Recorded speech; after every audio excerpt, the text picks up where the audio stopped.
কাঁঠালের প্রতিটা অংশ এতটাই সুস্বাদু, দেখলে মনে হয় এর ভিতর ঈশ্বর জন্য ভরে দিয়েছে জাদু।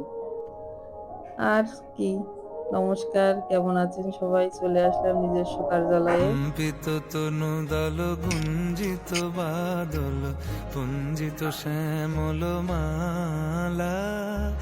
পাকা কাঁঠাল যেটা নরম হয়ে যায়নি কিন্তু পেকে গেছে, সেইটা রান্না করে খেতে যে কি স্বাদ!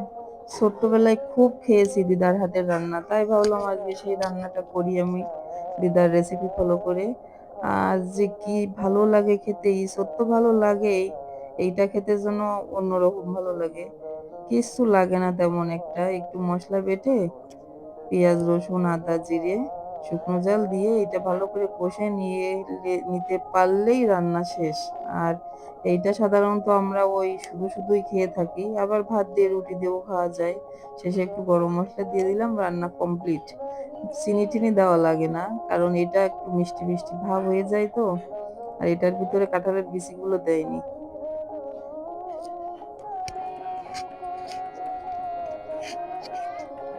মহড়া চলছে। ভ্রমণ মানেই আনন্দ, ভ্রমণ মানেই নতুন কোনো অভিজ্ঞতা। এই যে সেন্ট মার্টিন ঘুরতে গিয়েছিলাম, তারই কিছু ভিডিও এটা। আর মনটা যেন সেখানেই রেখে এসেছি। ঘুরতে গিয়েছিলাম, মনে হচ্ছে আবারও ছুটে ওখানে চলে যাই। আর আমাদের প্রকৃতি কত সুন্দরভাবে সাজানো, কত সুন্দর, কত মনোমুগ্ধকর। যখন জোয়ারের জল এসেছে তখন ওই ছোট্ট ছোট্ট শামুকগুলো ওখানে আটকে গেছে। আবার জোয়ারের জল যখন চলে গেছে তখন ওরা ওখানে থেকেই গেছে, আবার জোয়ারের জল আসলে হয়তো ওরা চলে যাবে। এদিকে ঝমঝম করে বৃষ্টি পড়ছে, রিমঝিম ধারা। এই যে হলুদ সুন্দরীগুলো বলছে তাদেরকে একটু তুলে নিতে।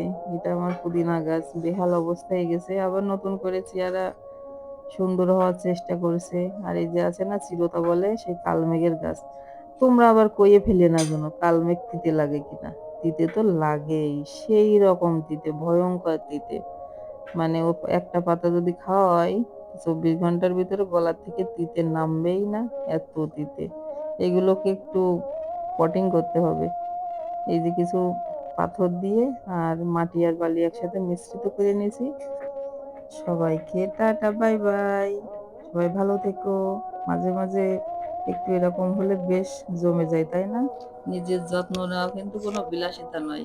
নিজে যদি ভালো থাকা যায় তাহলেই তো পারবো অন্যকেও ভালো রাখতে। কি ঠিক বললাম না?